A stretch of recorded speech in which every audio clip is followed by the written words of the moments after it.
Hello friends, आज हम लोग करने वाले हैं कॉमन साइज बैलेंस शीट।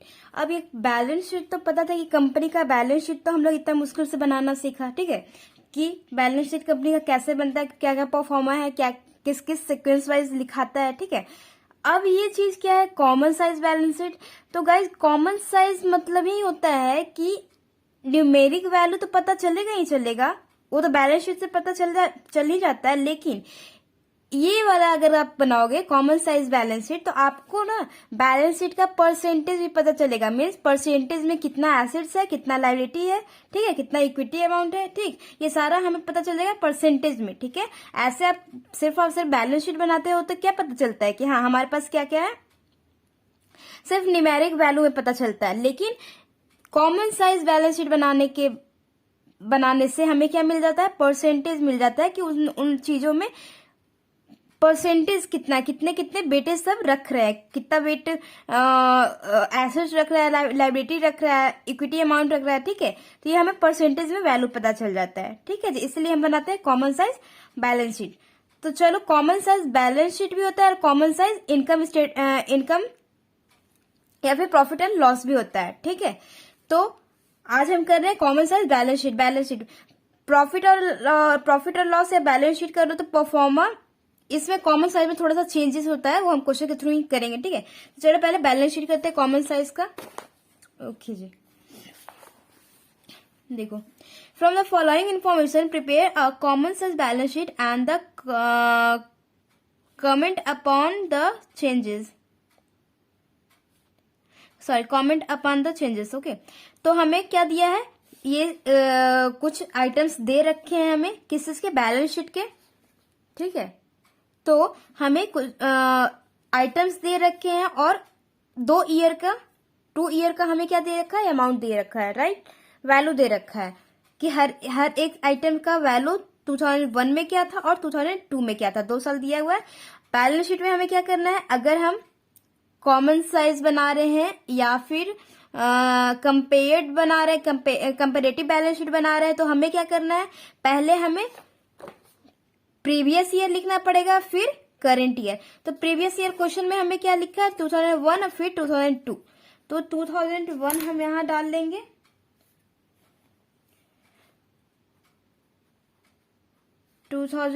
और 2002 यहां डाल लेंगे, ठीक है। 2001 2002, ओके। तो समझ गए कैसे स्ट्रक्चर बनाना, हमारा पर्टिकुलर्स रहेगा और ये जो अमाउंट जितने भी साल का रही है, ये 1 साल का भी दे सकता है, 2 साल का भी दे सकता है, 3 साल का भी दे सकता है, ठीक है। इसमें कोई वो नहीं है, ठीक है, कि जैसे कंपेरेटिव में हमें 2 ईयर चाहिए ही चाहिए, राइट, कंपेयर करने के लिए। लेकिन इसमें क्या है, 1 ईयर से भी हम 1 ईयर का ही हमें 1 ईयर का पता चलेगा, तो हमें क्या निकालना है, बस परसेंटेज, न्यूमेरिक वैल्यू दिया रहेगा, हमें सिर्फ परसेंटेज निकालना है, ठीक है। तो 1 साल दिया रहा है या फिर 2 साल दिया रहा है, हमें कोई फर्क नहीं पड़ता, हमें जितना भी दिया है हम हर एक इंडिविजुअल ईयर का क्या निकालेंगे, मीन्स नाम ही है ना कॉमन साइज, यानी कि इंडिविजुअल ईयर का हम क्या निकालेंगे, परसेंटेज निकालेंगे, ठीक है।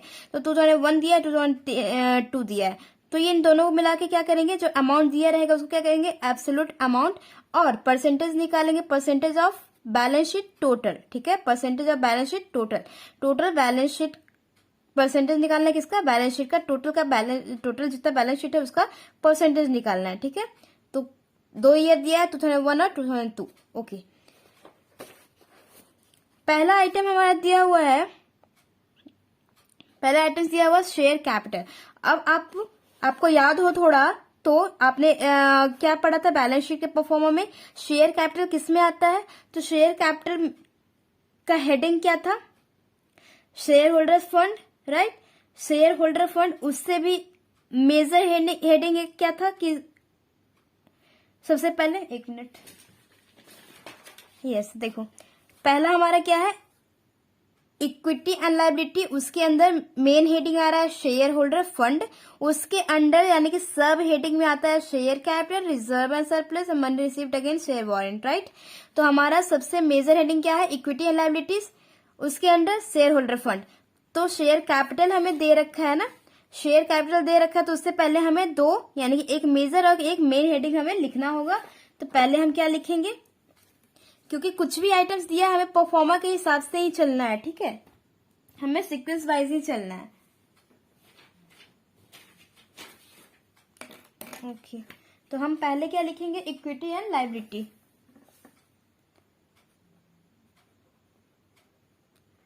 इक्विटी एंड लायबिलिटी आप लोग पूरा पूरा लिख लेना, ठीक है।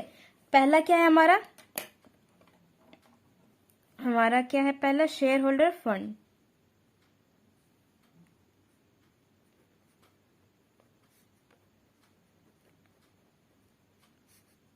शेयर होल्डर फंड, ठीक है। अब शेयर होल्डर्स फंड हो गया। अब हमें आइटम्स क्या दे रखे हैं, शेयर कैपिटल दे रखे हैं, ठीक है। तो शेयर कैपिटल हम लिख लें पहले, शेयर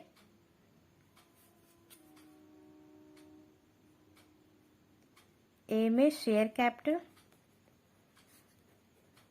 कैपिटल कितना, 2 साल का दिया है हमें। तो शेयर कैपिटल 6,60,000 2001 में और 7,20,000 202 में, ठीक है। 6,60,000 तो 6,60,000 और 7,20,000, ठीक है। पहले हम टोटल आइटम्स का पहले अमाउंट हम कॉपी कर लेते हैं क्वेश्चन से ही, ठीक है। उसके बाद ये कुछ करेंगे। ओके शेयर कैपिटल हो गया हमारा। अगला देखते हैं क्या है। अगला हमें दे रखा है रिजर्व, ये हो गया share capital. Reserve and surplus, reserve and surplus बोले तो किसमें आता था, उसी में शेयर होल्डर्स फंड में ही हमारा आ रहा है।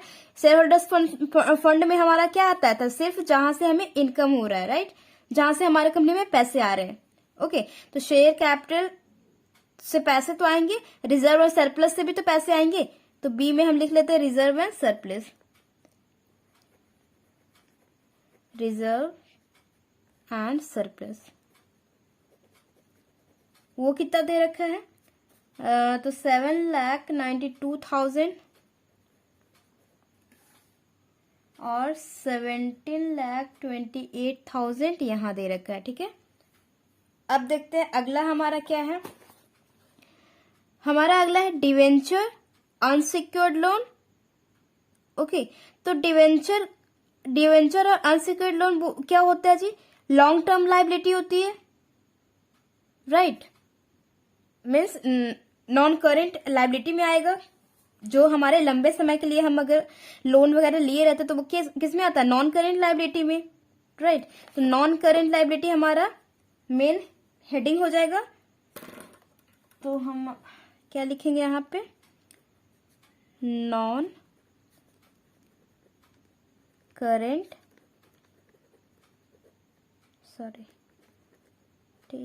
Liabilities. Okay non current liabilities में हमें दिया है डिवेंचर और अनसिक्योर्ड लोन, ठीक है। तो डिवेंचर और उसमें भी एक सब हेडिंग होगा क्या, long term borrowing, long term borrowings, right. Long term borrowings होगा तो इसमें हम क्या करेंगे, दोनों को, डिवेंचर को और लोन को ऐड करके यहां लिखेंगे, राइट। तो हम ये वर्किंग नोट में करेंगे क्योंकि वहां पे सिर्फ जो एक्चुअल में लिखता है वहीं पे लिखाएगा, ठीक है। मीन्स खिचड़ी सब नीचे पकाना है, उधर नहीं, ठीक है। तो डिवेंचर हमारा और लोन जो भी दिया है हम उन दोनों को क्या करेंगे, प्लस कर लेंगे। तो प्लस करने पे हमारा आएगा यहाँ पे 6,65,000, यहाँ आएगा 4 लाख, ठीक है, 4 लाख। इतना समझ में आ गया। ओके जी, ये हो गया डिवेंचर और अनसिक्योर्ड लोन। आगे हमारा है क्रेडिटर्स बिल्स पेबल। अब देखो ये दो आइटम्स जो है वो क्या है, करेंट लायबिलिटी। हमारा क्या है, करेंट लायबिलिटीज। हमें जो शॉर्ट टर्म के लिए लायबिलिटी रहता है वो क्या कहते हैं, करेंट लायबिलिटीज। तो ये हमारा मेन हेडिंग हो जाएगा हमारा क्या, करेंट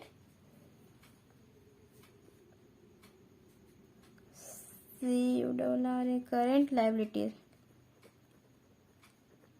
करेंट लायबिलिटीज में क्या आ जाएगा हमारा, क्रेडिटर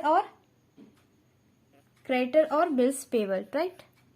तो क्रेडिटर्स और बिल्स पेबल है, तो क्रेडिटर्स बिल्स पेबल क्या किस में आते हैं, करंट लायबिलिटी में, ठीक है, करंट लायबिलिटीज में आ जाएंगे क्रेडिटर्स और बिल्स पेबल, क्योंकि हम यहाँ पे खिचड़ी नहीं पकाएंगे और नीचे वर्किंग नोट में करेंगे क्रेडिटर प्लस बिल्स पेबल को हम क्या करेंगे, प्लस कर देंगे, ठीक है। दोनों को ऐड करने पे हमारा आ जाएगा यहाँ पे 9,90,000, ठीक है, और यहाँ आएगा 16,52,000, ठीक है, हो गया। दो आइटम्स और हमारे कंप्लीट। ओके, अगला है प्रोविजन फॉर टैक्स। प्रोविजन तो हमारा सब हेडिंग में आ रहा है, ठीक है, प्रोविजन हमारा सब हेडिंग में आता है। देख लो, प्रोविजन हमारा क्या आ रहा है, सब हेडिंग में आ रहा है। ये देखो प्रोविजन, ठीक है, सब हेडिंग है, नॉन करेंट लायबिलिटी का सब हेडिंग है प्रोविजन। तो हम ये अलग लिख सकते हैं, क्या है, प्रोविजन फॉर टैक्स है। प्रोविजन फॉर टैक्स किसी भी चीज के लिए हो, ओके, लेकिन प्रोविजन हमारा ना,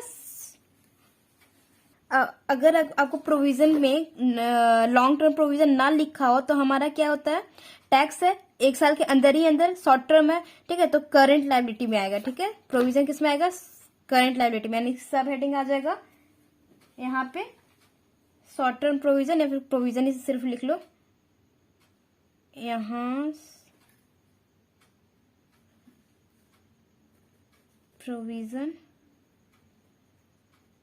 प्रोविजन फॉर टैक्स।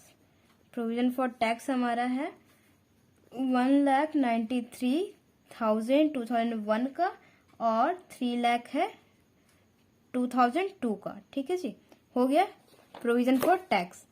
ओके, अब क्या है, फिक्स्ड एसेट्स। फिक्स्ड एसेट्स हमारा क्या होता है, ये हमारा क्या हो गया, नॉन करेंट एसेट्स, याद है ना। पहला तो हमें क्या लगेगा कि ये हमारे ये तो एसेट्स है, तो एसेट्स के मेजर हेडिंग क्या करेंगे, मेजर हेडिंग लिखेंगे हम यहाँ पे एसेट्स। ओके, उसमें भी पहला हमारा मेन हेडिंग क्या हो जाएगा, नॉन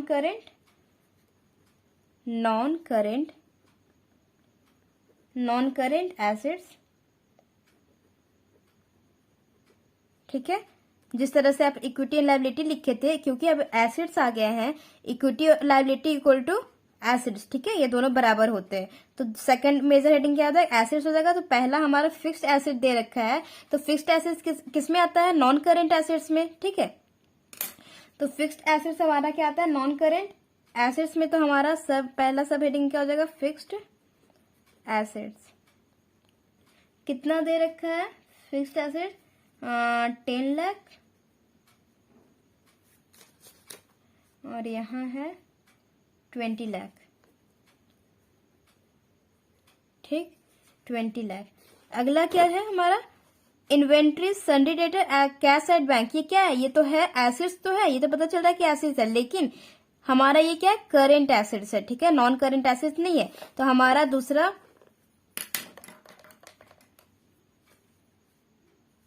मेन हेडिंग हो जाएगा यहाँ पे हमारा करेंट एसेट्स, ठीक है। अब करंट एसेट्स में आप क्या कर लो, इन तीनों आइटम्स को प्लस कर लो, इन तीनों को प्लस करके हम सीधा सीधा डाल देते हैं करंट एसेट्स में, ठीक है। करंट एसेट्स में हम डाल देंगे पूरा का पूरा प्लस करके, क्या क्या, इन्वेंट्रीज है, सन्डी डेटर्स है, और कैश एट बैंक है। तो तीनों का ऐड करके क्या, इन्वेंट्रीज, सन्डी डेटर्स और कैश एट बैंक, ठीक है, cash at bank, total plus करके आएगा हमारा 23 लाख, 23 लाख, यहाँ आएगा 28 लाख, ठीक है जी। ओके, यहाँ पे क्या था कि हम जब एसेट्स, इक्विटी एंड लायबिलिटीज खत्म कर लिए, एसेट्स के पहले हमें क्या करना है, टोटल ऐड करना है, ठीक है। हमें क्या करना है, टोटल इक्विटी और लायबिलिटी को ऐड करना है, और फिर यहाँ जो एसेट्स किए हैं फिर इसको ऐड करना है, ठीक है। तो एसेट्स के पहले हमें यहाँ पे ऐड करना है। आप थोड़ा सा नीचे हेडिंग कर लेना एसेट्स का, ठीक है, मेरे दिमाग से स्किप हो गया। तो यहाँ आएगा 33 लाख, 33 लाख। यहाँ आएगा 48 लाख। ठीक है, यहाँ पे आप करोगे तो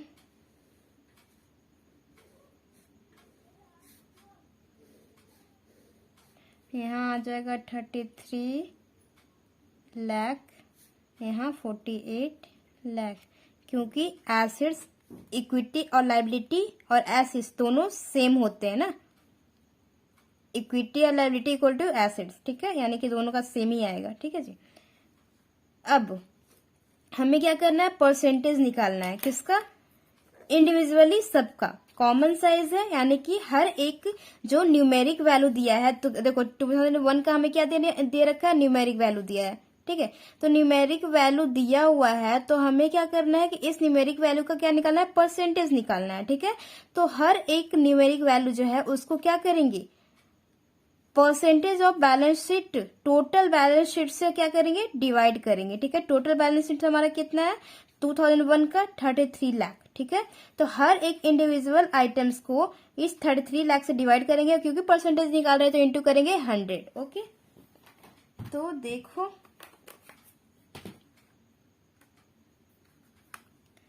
तो देखिए हमें 2001 का पहले निकाल रहे हैं। ठीक है, 2001 का, तो 6,60,000 divide by total balance sheet. Balance sheet का क्या, बैलेंस शीट का टोटल। ठीक है, तो टोटल कितना है, 2001 का टोटल कितना है, 33 लाख।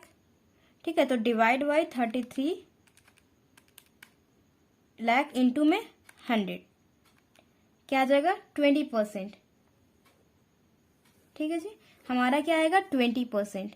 तो हम यहां लिख देंगे 20%।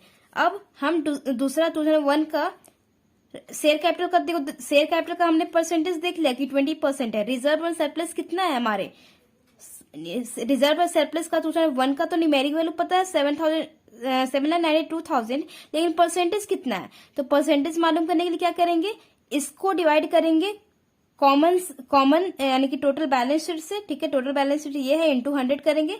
वैसे ही आप करते जाओ जैसे जैसे बताए हमने। ठीक है, तो यहाँ आएगा 24, यहाँ आएगा 20.15, यहाँ आएगा 30 और यहाँ आएगा 5.85। टोटल में आ जाएगा आपका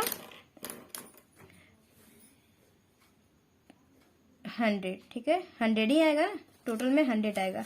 यहाँ उसी तरह से कर लीजिए, एसेट्स का 2001 का एसेट्स, फिक्स्ड एसेट्स का न्यूमेरिक वैल्यू तो पता है कि 10 लाख है, लेकिन परसेंटेज में कितना है, तो परसेंटेज में इसको करने के लिए इसको किया 10 lakh, 10 lakh divide by total balance sheet का 33 लाख इंटू 100। ठीक है, तो यहाँ आएगा 30.30, यहाँ आएगा 69.70।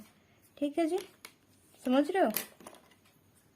तो बस हमें एक ही वैल्यू से करना होगा, क्योंकि हम पहले क्या कर रहे थे, कंपैरेटिव में क्या कर रहे थे कि प्रीवियस ईयर को बेस बनाते थे। ठीक है, लेकिन हम प्रीवियस ईयर को बेस नहीं बनाएंगे, यहाँ पे हम क्या बनाएंगे, टोटल बैलेंस शीट का टोटल को बेस बनाएंगे और इंटू 100 करेंगे। ठीक, अब 2002 का उसी तरह से निकाल लेते हैं, क्योंकि 2002 का न्यूमेरिक वैल्यू तो हमें सबका पता है, लेकिन परसेंटेज नहीं पता है। तो परसेंटेज पता करने के लिए क्या करेंगे, इसको 7,20,000 को डिवाइड कर लेंगे 48 लाख से।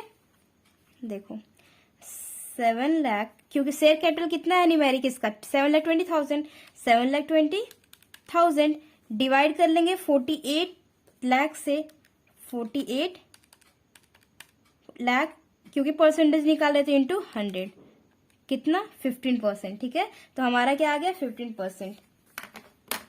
ठीक है जी, उसी तरह से ये कर लेंगे।